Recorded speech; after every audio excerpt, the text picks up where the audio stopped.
Okay, so well, since we're all here, we'll get rolling with a little bit of preamble. My name is Ray, VE6RHS. I think almost everybody knows me anyways. You can email me with my call sign at narc.net, and that will not go away even after I go away. So I've been told I can't give that up.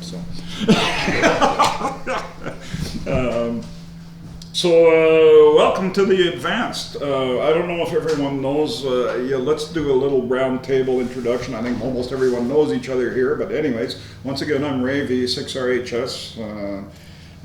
For my working life, I work on broadcast technical stuff and a little bit of computer technical stuff and technical stuff. So that's where I come from. Let's go this way. My name's Jim. I don't have a call sign. And I used to be an electronic technician. Terry, VE6RHS, I'm the technical director of the club, and basically I've been around electronics for all my, I'm retired now, so that's what I am. Oh, that's it? Okay. Dominic, VE6DOM, electronic tech, and upgrade my software. Dustin, or VE6SVN, down from Fort McMurray, and I work in the oil and gas industry. My name is Lynn, VE6MLC. I got my license last year. Somehow got strong-armed into being the net controller for the Tuesday night net here some days. And my background is oil industry and mechanic. Electronics is my weak point, so I'm going to be yelling help lots. And I retired from the working life 2 years ago, so and enjoying retirement. Like I'm supposed to. Well, I'm Frank, I'm not retired yet. VE6ETF, electronic technician. I was in my 20s, 30s. And that's it. My name is Edward. I'm a first year engineering student. I don't have a call sign. I wanted to try this out. I've heard a lot about amateur radio, and I was kind of curious, so I decided to throw my hat into the ring. I'm Laura, Victor Alpha 6 Lima Whiskey, and all of us are hams, and they've been putting the squeeze on me to get my advance, so here I am. Yeah, you may as well say Malcolm. Go ahead. I'm Malcolm, Victor Alpha 6 Mike Whiskey Mike.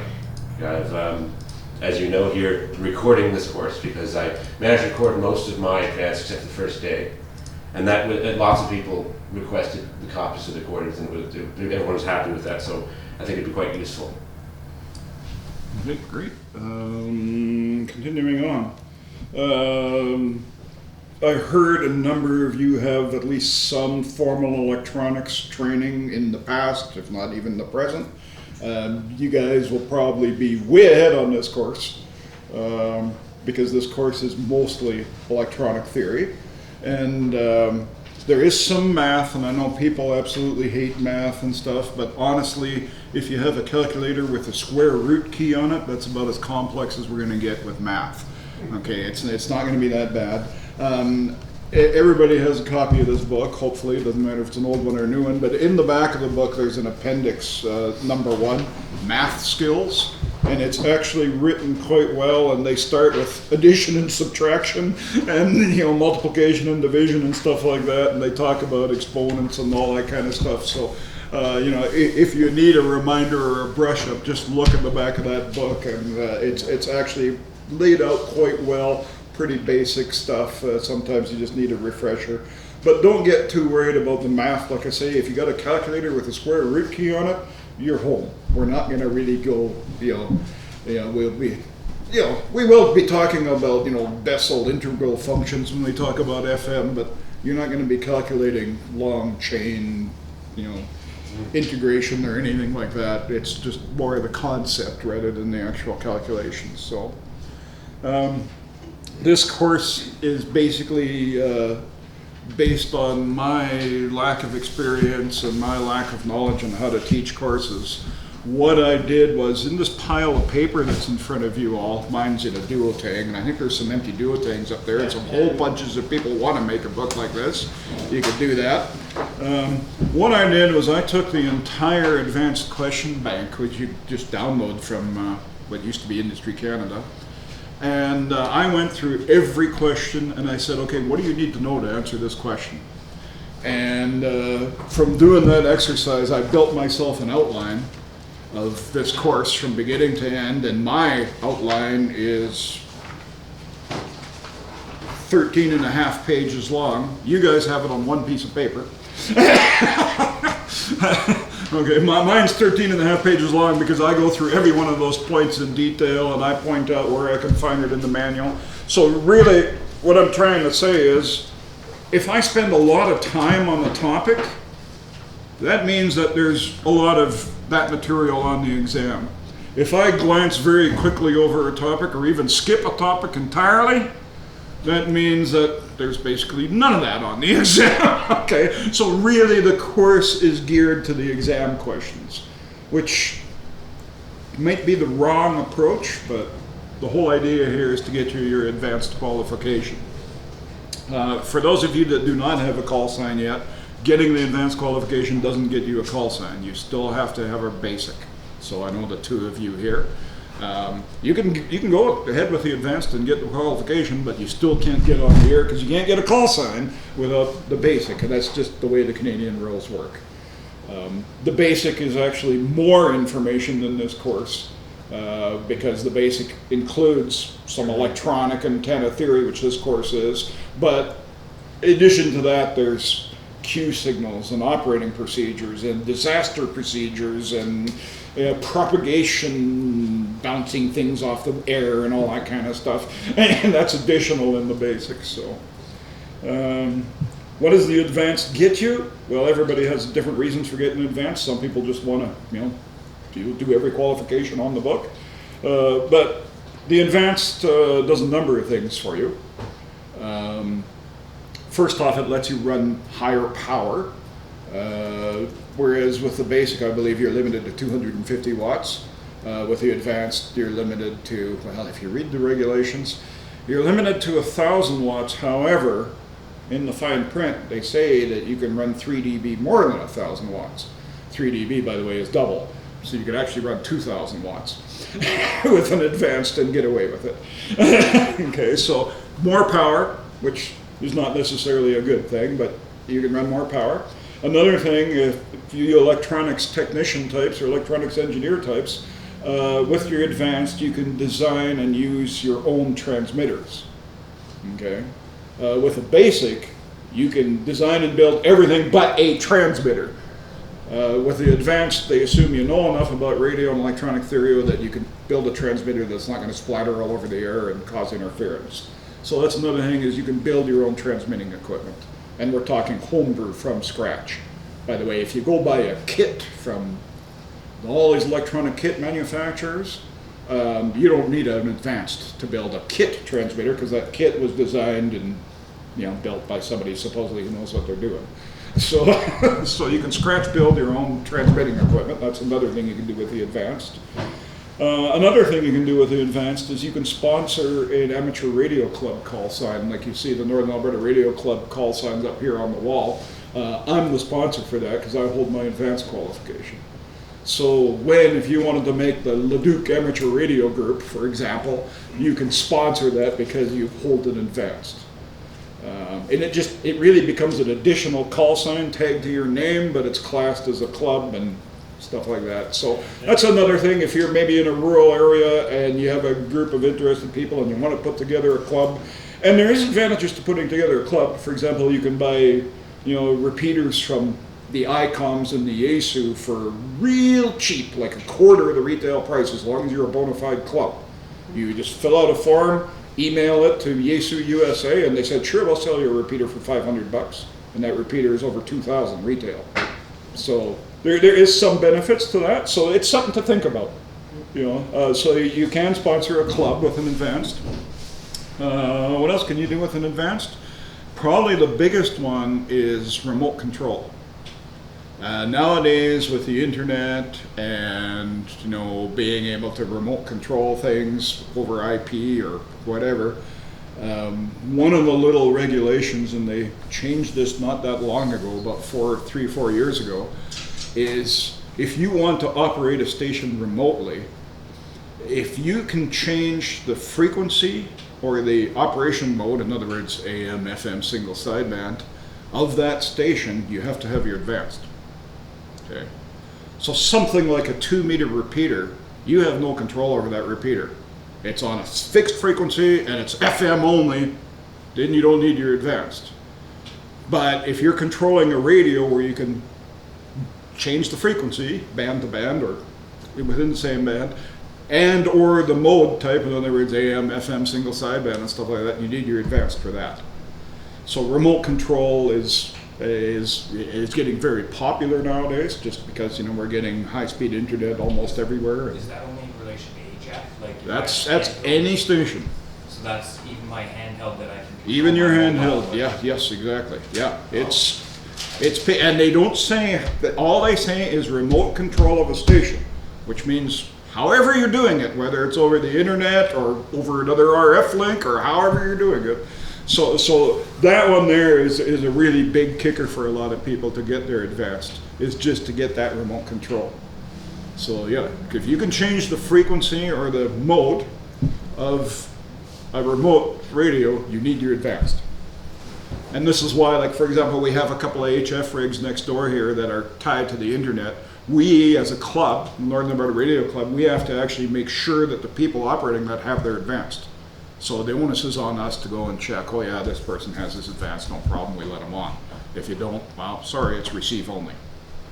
So that's the thing. I don't think I missed anything with advanced qualifications, but that's the thing. Just the only other thing I know, like for APRS, I wanted to build a receive and transmit, you gotta have your advanced for that too. Yeah, if it's a home brew transmitter, yes. If it's a commercially bought transmitter that you go, even if it's a kit that you build, then no, you can build that okay with your basic. So. Well, I thought about the APRS, like if I did a gate, I was fine, but if I wanted to retransmit that information. No, you're okay. Yep. Oh, okay. I was Yep. misled then. Yep. Yeah, the key is if you can remote control that transmitter and change its frequency, then you need your advanced, right? Stuff like that. So it's, yeah. What else is there to say before we get rolling? Just a little bit of procedural stuff. The course basically runs 9 to 5. We will take a full hour for lunch, and I'll try and hit as close to noon as we can, so kind of like noon to 1 for lunch. You're welcome to stay here for lunch. We will bring some pizzas in. You can bag your own lunch and bring it. However, if you need to run an errand or something, we'll have a full hour for lunch.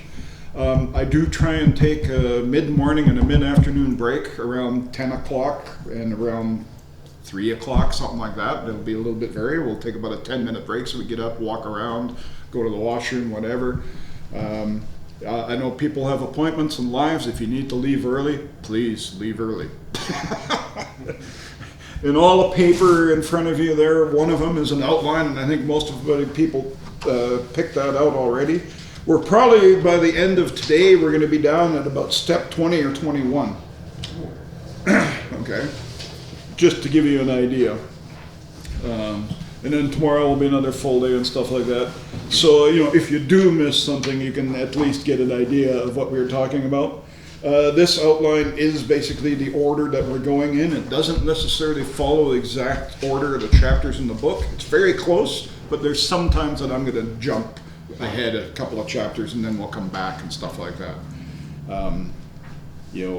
For example, the book talks about receivers before they talk about transmitters. And to me, that's wrong. That's the chicken coming before the egg, or no, the egg coming before the chicken. I don't know, one of those. To me, you can't receive anything until you transmit it, right? So I talk about transmitters first, receivers second. Honestly, in the end, it doesn't really matter. It's just, I find it's easier to talk about transmitters to learn, how AM and FM and single sideband and all this works first. And then when you go to the receivers, you already have that fundamental knowledge and you just kind of slide through it. So there's a couple of areas like that I will vary from the way the book covers it, but for the most part, we're covering the book. As I go along here, I will be pointing out various areas of the book And for those of you that don't have a highlighter, you know, I will say, you know, that sentence right there in that paragraph, you know, you should really pay attention to that. And the reason is that that is an answer to one of the exam questions, okay? So when I start pointing these things out, I'm doing it for good reason. So what I did when I wrote this course is I took every question in the question bank, found the answer to it, wrote it down on this outline, then in this outline I went to the book and I found that and I highlighted it. So I have the master book where every answer is highlighted cover to cover. So having a highlighter or some way of marking it is not a bad thing. The exam rate, what is it, 50 questions? It is 50 questions, yes.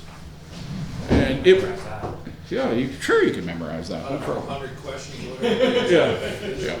Yeah. So, okay.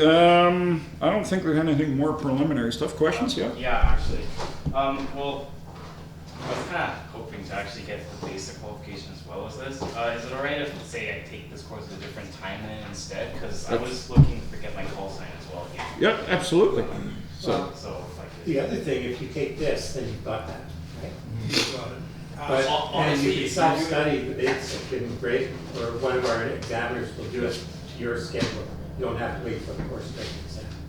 Okay, Because so- I do believe a lot of the university students, under Duncan, sorry. oh yeah, I've gone on campus numerous times to give exams. Sometimes to just one person, sometimes to a room full. So. So it's readily available for you to write the exam, and And at your skill level right now, doing a lot of that, you should be able to read the book and read the exam over, and should be able to. I got some do stuff pretty on my good. iPad, I'll show you as well. We can do like the basic, what I did for 2 weeks is just did that exam bank over and over, wrote the exam. What's that website again for the exam thing? I'll find it here later, we'll find It's it. on Industry Canada's website, right? Yeah, But it's that's- buried way down deep. Yeah, I've But got you it. have to have a login to access it. No, it's up free to the public. No. I mean, I think it is. No, I'll bring it up here later. Yeah, no, I suggest you stay, write your exam, you don't have to worry. I mean, obviously it's your choice. We're not going to tie you down, but Yeah. Yeah, it's just because I was kind of like, hoping to get like, kill two birds with one stone, right? Honest to goodness, I don't have a strong electronics background or radio or anything. I used a CB when I was 13 once. I read through that green book there, and I wrote my test after trying the exam bank a couple of times, and I'm by far electronics stupid, so. So the basic is almost all regulation. So, as I said, the exam bank is available, the whole thing. So Yep. they have a little program that let you take a test one. And if you want, I can supply you the book and everything. I've got them over next to us. Sure. So Like, you can work on that. would I be able to just like write both of the exams actually? Oh, absolutely. Oh, yeah. On like the same Oh, yeah. day? Like, Oh, yeah. like, just- Yeah, you- I have some. Where's the examiner for the basic? And he's the examiner. actually, even if you want to write your basic before, just email me, VE6RHS@lark.net. We can meet in a coffee shop or at campus or wherever that's convenient at a time. And you can write your basic anytime. I've given exams in shopping malls, donut shops, restaurants, here, people's homes. We try and make it as convenient as possible for people. So You probably want this book. Yeah, I recommend that book. It's really good. yeah, the coax publication books, which of course this is the advanced one that there's equivalent for the basic. They are basically written and geared towards the Canadian, amateur radio exams for content, material, and all that. So, A lot of stuff in there. A lot of good stuff in that book. yeah. And even so, just going back to the advanced, this book that's in front of you all, there's a lot more detail in this book than you actually need to pass the exam. It's a little bit of information overload. Although earlier versions of this were even worse. This is actually thinned down compared to the first versions they had. The first versions were like university level textbooks. They were crazy. And they really weeded out a lot of stuff, and I was quite happy when this second edition came out because it's half the size of the first. But it still even has too much info in it. So, okay, so with that, I guess we can kind of get going here, unless there's any other questions, comments, smart remarks, anything like that. We're going to start at the basics. So some of you guys with electronics training are going to find this pretty old and boring. for the most part, I'm going to sit here and yap. The odd time I'll put up a projection on the board, might actually stand up and write things on the board to clarify things. But for the most part, the book is pretty good. And I'm kind of just going to go through various topics I have here on my outline and kind of point them out in the book. And, you know, we start at the very beginning, you know, in chapter 1, you know, with Ohm's law, you know, I equals ER and all that kind of stuff. And, but before we even start with that, we talk about, you know, electricity in basic. The most fundamental thing of electricity is, you know, electromagnetism. And some guy way back when by the name of Michael Faraday, who was not a scientist, who was not an engineer, who was not a physicist, he was just a tinkerer, did all kinds of demonstrations on electricity and magnetism.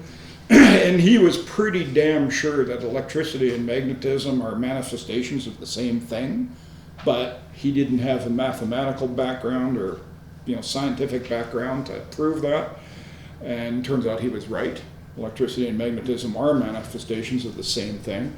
And about 100 years after he died, some guy by the name of James Clerk Maxwell, some Scottish guy, actually proved it mathematically that electricity and magnetism are in fact the same damn thing. They're just two different manifestations of the same force. And so what we call an electric field and a magnetic field are pretty much, you know, two different versions of the same thing. If you have electricity, there's magnetism present, and likewise, if you have magnetism, you can have electric present, depending on various conditions. So, the starting with definition of an electromagnetic field. What is an electromagnetic field? Right. So a magnetic field, I think everybody probably remembers you have a magnet with a north and a south pole, and there's these invisible lines of force that go between the two. And by the way, all the magnets in the world are labeled wrong, right? Because the like poles repel each other and opposites attract. So if you take a magnet, the north end of the magnet points north, but it should be pointing south, right? Because, you know.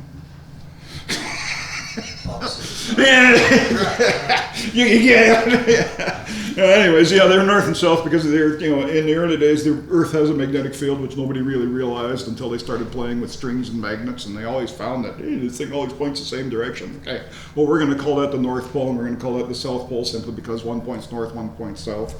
And then later on, as time went by, people like Michael Faraday discovered that, you know, like poles repel each other, opposites attract each other, and then he realized that they labeled all the magnets in the world wrong, but can't change it now, and and so on and so forth. So the magnetic field is basically these kind of invisible lines of force that go between the north and the south poles of the magnet, and they just sit there. They really don't do anything.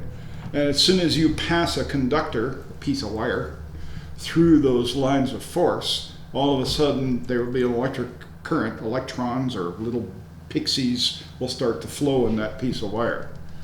If the wire is not moving, if everything is static, all you have is this magnetic field and you don't have any flow of electricity.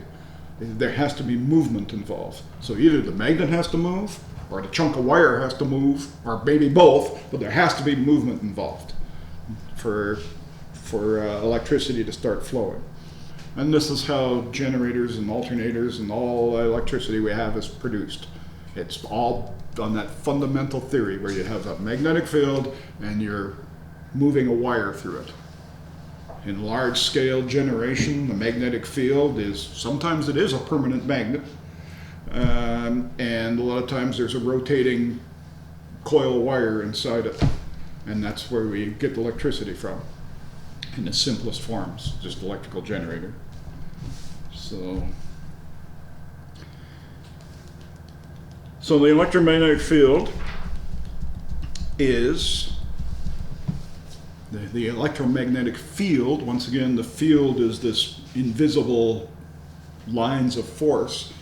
So the definition of the electromagnetic field is the space around the conductor through which a magnetic force acts. Believe it or not. Isn't that just the most fun? So in other words, we need magnetic lines of force, we need a conductor, and that area where those lines of force are, that space around there is the electromagnetic field. And then we have something called an electrostatic field. And I think the easiest thing to figure out what electrostatic is the difference between static electricity and direct current, or AC, is static electricity is simply a buildup of electric charge on an object or multiple objects. And the thing is, rubbing your feet across the carpet and touching a door handle and you get zapped, that's a static buildup. All that's happened is you've built up an electric charge on your body, and there's an opposite charge on whatever you're reaching out to touch, and when you touch it goes snap, and you go ouch, and that's a static field or an electrostatic field. And electrostatic fields can be any two conductors that are at a different charge. So you can have a sheet of tin foil here and have a charge on it, and have a sheet of tin foil there with a different charge on it, and there will be an electrostatic field between those two. It's invisible, you can't see it, just like the lines of force of a magnet are invisible. These are lines of electric force that are invisible, but they are there. So, electrostatic field, I gotta look at my page here.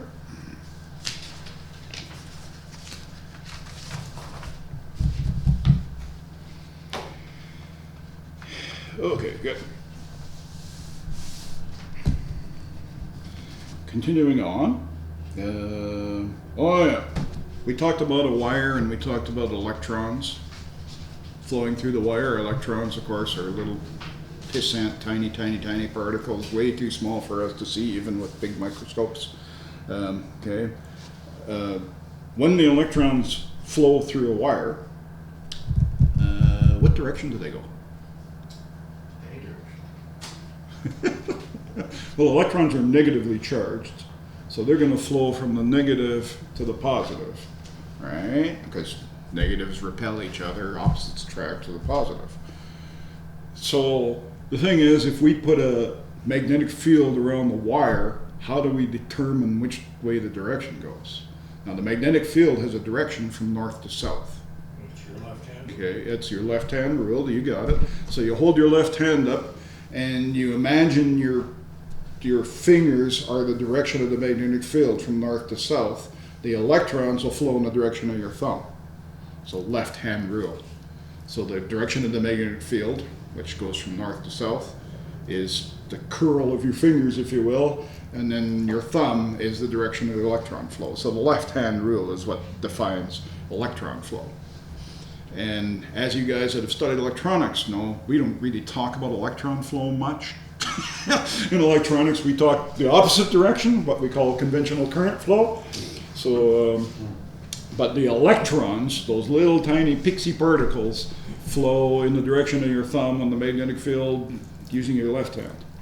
If you use the right hand rule, you have conventional current flow. Left hand rule is electron flow. Yeah, it gets to be fun. An electromagnetic or an electrostatic field are basically what we call potential energy fields. You can take a magnet and put it on this table, and there's a magnetic, we know there's a magnetic lines of force going between those two. Or you can take a positively charged hunk of tin foil and a negatively charged hunk of tin foil, put it there, and there's electric fields of force, but they're not doing anything. They're just static. They're sitting there. There's potential to do something with them, but they're not doing anything. So both the electromagnetic and the electrostatic fields we call potential energy. It's when we start monkeying with them that we can actually pull some currents out and do some stuff like that. So isn't this just the most fun you've ever had?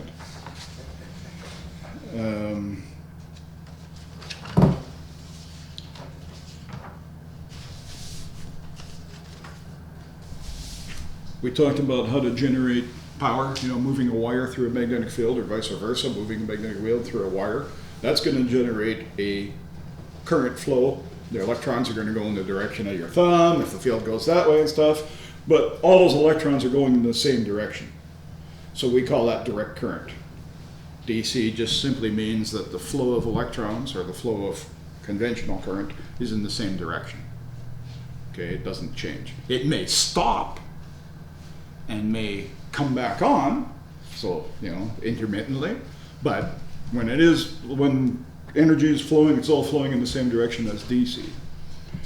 To screw things up royally, some guy named Nikola Tesla said that that's really inefficient and a bad way to do it about 100 plus years ago. And he says it's much better to let those little electrons, those little pixies, flow one direction, stop, and then flow the other direction. So they're actually changing directions on a cyclic nature. So they're going to flow in one direction for a little while, stop, flow the other direction for a little while, stop, flow back, forth. So really, they're doing a little dance. Move over this way, move over that way, this way, that way. And that, since they're alternating, they're switching their direction, that's alternating current, or AC for short of it. So now I'm going to get up and write some stuff on the board. Just going to see if any of my pens work. And I'm going to start by, we'll use black. Until I get black in. We're going to start just with the simple waveform style definitions. You electronics guys, you know all this inside out. For others who don't. The way that we like to draw voltages, if we will, power current relationships, is we draw basically a graph. And this graph here is measuring voltage potential. I'll just call it V. It could be called E, electromotive force. I don't like that. I just V for voltage. And this one here is time, over time. Okay. So right here we have voltage is 0 and time is 0 at the beginning of time. If we're talking about a DC source, once again, the electricity over time is just flowing steady. So it's going to be a certain voltage, and it never varies over time. It just keeps going forever and ever and ever. I'm not going to put a number on that voltage. I can put something like 1.5 volts on there. Well, that would be like a little battery that you buy. Or I can put 13.8 volts on there. That's your automotive battery, all right? Things like that. But that's DC, is just basically steady over time. So I'll just put a little DC up here. Doesn't look like much of a D. With AC, however, we talk about this thing flipping over and over and over. So with AC, at time 0, it's going to be 0. We're going to start our alternator up, and the alternator is going to go up to there and come back down to nothing, and then go down the other direction, nothing, and then come up and then go down to nothing, and keep on going and going and going and going. So at time 0 we have 0. We start up our alternator in this case, not a generator, it's an alternator. Our alternator generates a voltage that goes up to a peak, comes back down to 0, and then goes the other direction, goes negative. So if this is positive voltage up here, or plus V, down here, it's going to be negative voltages, which is just fine. You can do that. So we're going to go up to a peak, back down to 0, down to a negative peak, up to 0, and so on and so forth, and so on and so forth. And that's what's coming out of our walls here. Coming out of the wall is, this is repeating how often?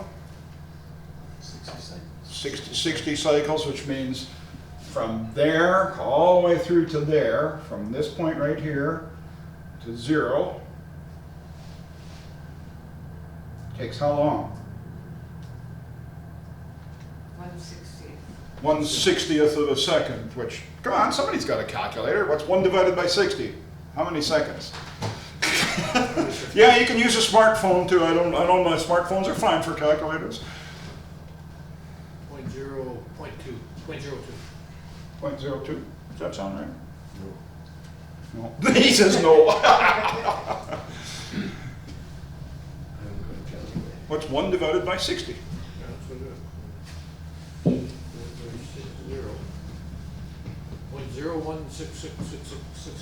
So let's say 16 milliseconds. That's all right. 0.016 of a second is 16 milliseconds. And I'm going to start putting millis and megas and micros and kilos and all this stuff in there as we talk, because once again on the exam, they're going to ask you a question like that, and out of the 4 answers, you're going to get 16 seconds, you're going to get 1.6 seconds, you're going to get 0.16 seconds and 0.016 seconds. And so it's really important to keep track of the millis and the kilos and the micros and the megas and stuff. So 16 milliseconds is actually 16.66666666, but let's call it 16 milliseconds for now, is what's happened. So out of the AC sockets we get here in Canada and the US, our voltage is varying like that, and every 16.66666 milliseconds, it's going through a full cycle. That means it goes all the way positive, all the way negative, and back to 0 in that amount of time. So that 16 millisecond, by the way, the fancy name for that is that's the period of the waveform. That's how long it takes to go through one cycle, is the period. The frequency of the waveform is just 1 over that. I ask you to do 1 over 60, you found the period. Well, if we know the period, we just simply do 1 over that and we'll find the frequency. so that there defines frequency and period for you right there. How's that for definitions, eh? What is Europe, they're what, 50? They're 50. Yeah. Almost all the world except North America, and I think Japan is 60, I think. I can't remember if Japan I is. think Japan has 2 different. Yeah, because Japan, after they got nuked, of course, the Americans rebuilt most of the country, and the Americans put in 60 hertz power plants. Because that's what Americans do, right? So, and since we're just the 51st state, we have 60 hertz power. We actually share an awful lot of electricity across the U.S. border. People don't realize how much the grids are interlocked, so, 60, which not a big deal. 50, 60 is... It's recognized many moons ago with that power outage went in the east. Yeah. I worked at a power plant in Grand Cashier, and one night California trip, and we've seen it on our grid up here. Yeah. So, How about Mexico then? Mexico is 60. Well, there's a wall there. Yeah, well, yeah. No, there's not. I think Mexico's still 60. Yeah. So we've defined frequency, we defined period. The next thing we're going to talk about is the amplitude, or shall we say the voltage of this waveform. And there's a number of things we can talk about. Now, if you take one cycle from there to there, and you average it, okay, so the average voltage is... 0.07. No, I'm saying Zero. the average voltage. Who said 0? 0. Exactly, because all the positives and all the negatives cancel out perfectly. So your average voltage is 0. Well, that means I should be able to stick my finger in that socket and feel nothing. Can you do a demonstration? Now, we all know that that's not the case, but mathematically, if you average one cycle of a symmetrical waveform, the average is 0. Not really that meaningful, but that is a trick question that people will throw out. We know that, yeah, there is in fact energy there, and if you stick your finger in the socket, you're going to feel something. You're not going to feel 0. Okay, so what we do is, first off, this is going to hit a voltage up here, and of course, equal and opposite voltage down there. This is called the peak voltage, P. And assuming we have 120 volts coming out of here, what's the peak voltage? I need my calculator. Assuming we have 120 volts,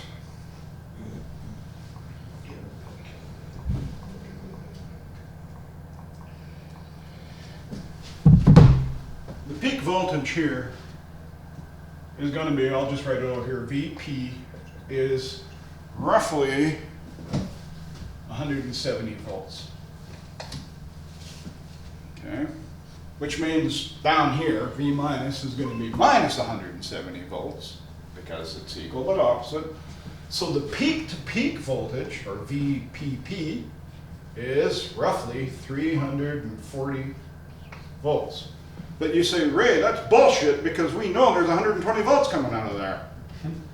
So, well, if you measure from the very top of that peak to the very bottom of that peak, you're measuring just a little under 340 volts peak to peak.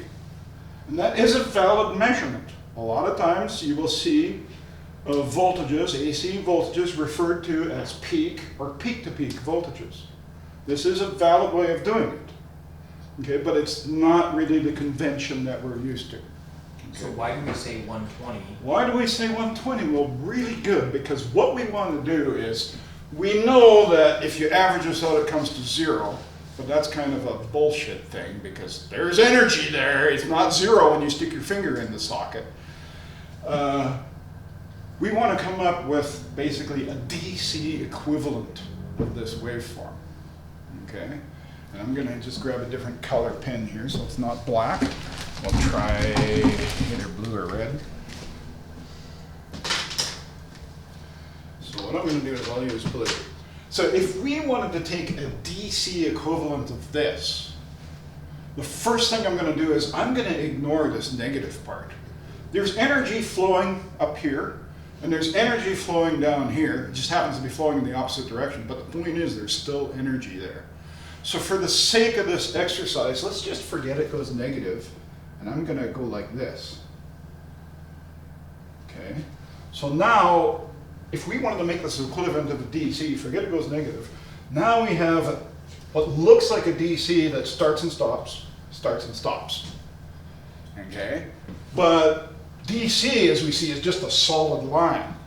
So if we can cut off the top of this guy and the top of this guy, if we can cut off these areas, and we use that area to fill in the hole over here, and to fill in the gap between here, and to fill in the hole right here.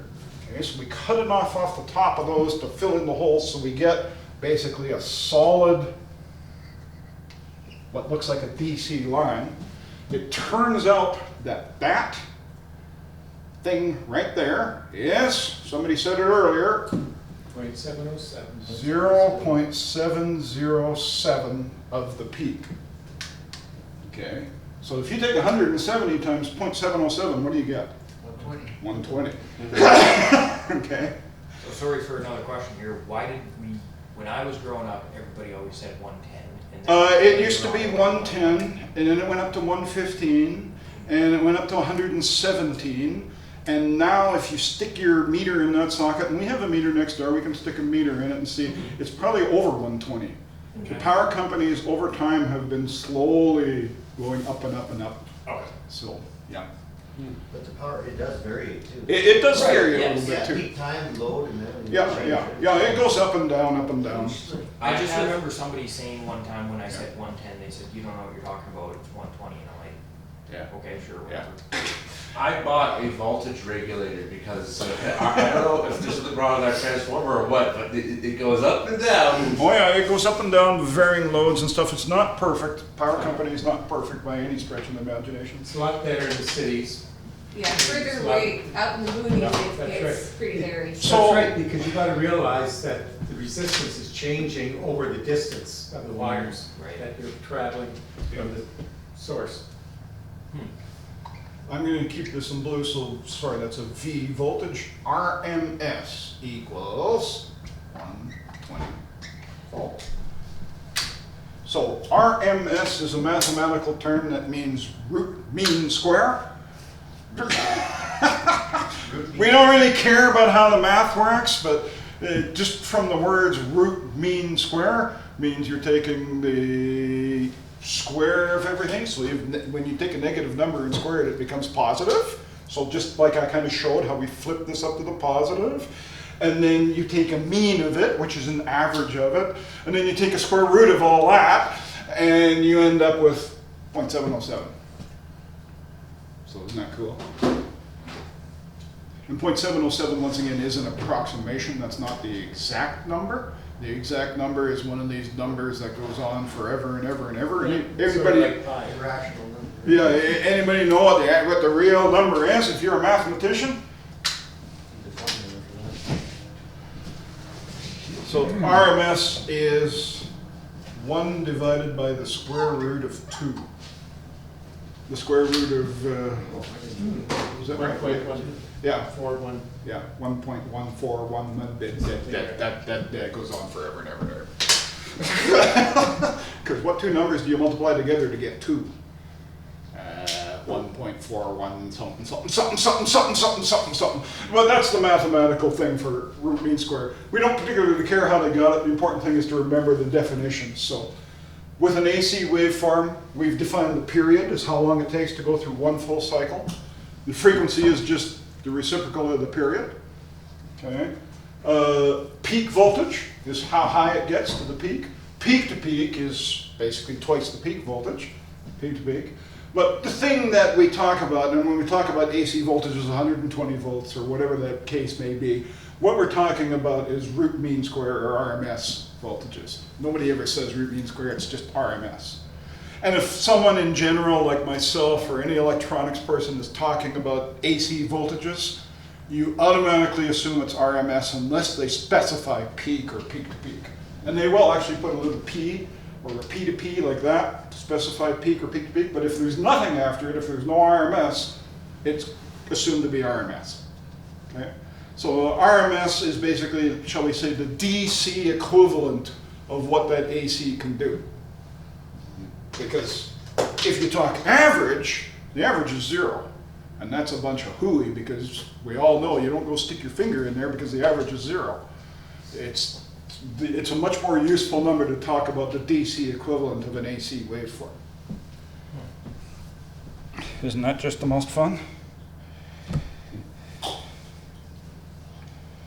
So another thing about it, when I say DC equivalent, is if you plug in a space heater. Okay, so a space heater happens to be 100% efficient device. It's one of the only 100% efficient devices we have, because it converts all the energy to heat. And heat is the definition of waste in those cases. Why it's true. Yeah, and and people say, well, no, it can't be 100% efficient because there's losses in the power cord, there's losses in the connector. And I'm like, okay, and what are those losses converted to? Heat. Electric heating, by the way, is the only, actually, electric heating is the only 100% efficient heating system that we have. Everything else is not. But if you take an electric heater and you plug AC into it, it produces X amount of watts of power, or British thermal units, BTUs, however you want to measure it. And if you take the equivalent DC voltage and plug it in, it will produce the same amount of power. So, RMS is the DC equivalent of it. RMS is AC voltage causing identical heating in a resistor. A resistor, space heater is a real good example of a resistor. And before we leave all this stuff like that, another word for RMS is the effective value of an AC waveform. Not the average. Remember, I talked about average being 0, but the effective value. In other words, when you stick your finger in that socket, effectively you're hanging on to a 120 volt battery. Okay, so it's just semantics. But RMS is kind of the industry standard. Like I say, when we talk about AC, if you ever see voltages that don't have a P or a P to P beside them, people are talking about RMS. Simple as that. RMS is the de facto standard. There are special times when people will be talking about peak and peak to peak voltages, but they will always have a little P or a P to P like that written on the voltage, which makes it pretty clear. So, okay, good. Let's break until He started to twitch. We're back at 10:15. 10 minutes.